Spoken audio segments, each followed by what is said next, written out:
Now the seventh topic is, who is to condemn? According to Gospel of Prosperity, it believes in another injustice, which is as follows, that those who are in Christ Jesus are free from condemnation. It believes like that if I believe in Jesus Christ, then they expect that, or I expect that, Jesus will never condemn me. This belief also believes that it challenges the legitimacy of any accusation or condemnation against believers. It challenges the legitimacy of any accusation or condemnation. This belief that Jesus will save me from any accusation is something very unjust. In other words, it believes God will protect these believers from any accusation or condemnation made against them. How will God come and protect them? I don't understand.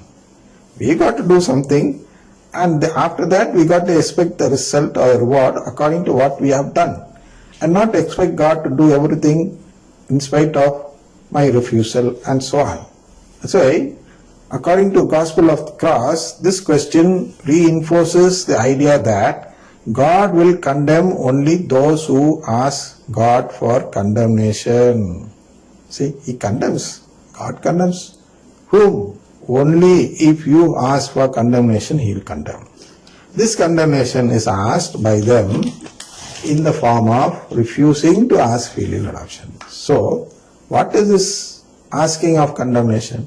If I don't ask for His relationship, I am asking for a condemnation. God has no other go.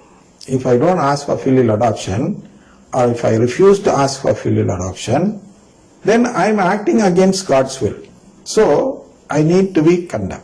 Which means, if I don't ask for filial adoption, it would imply that I am asking for condemnation. So be careful.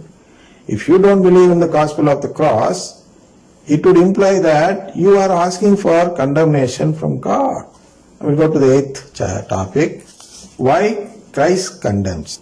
The verse looks as if Christ is condemning. So we'll keep it as if Christ is condemning, and we'll go forward and see in the end that He doesn't condemn and all. So according to Gospel of Prosperity, Christ does not condemn but intercedes on His believers' behalf. They believe that He has authority as an advocate for the believers of Gospel of Prosperity. They believe that Jesus is going to act as an advocate for it.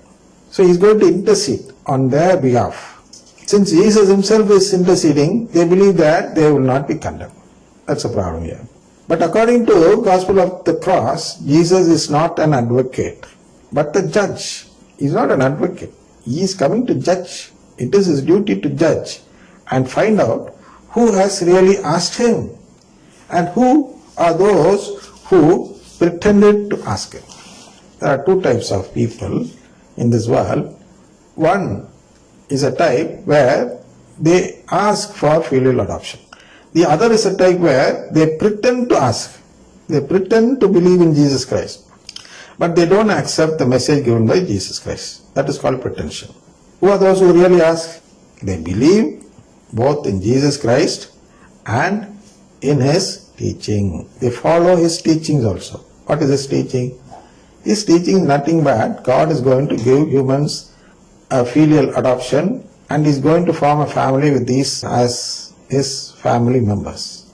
So if we don't believe in filial adoption but believe in Jesus Christ, or if you claim to believe in Jesus Christ without believing in filial adoption, then it would mean that you are pretending to ask Him.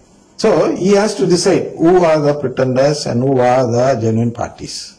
This He decides on the basis of how one has accepted the cross in his life. See, we accept the cross. Some accept it with a grudge, or some accept it willingly for the sake of Christ. So based on how we accept this cross, He will decide whether we have really asked Him or we pretended to ask Him. Now the last topic I can say, the ninth one, why Christ intercedes for us.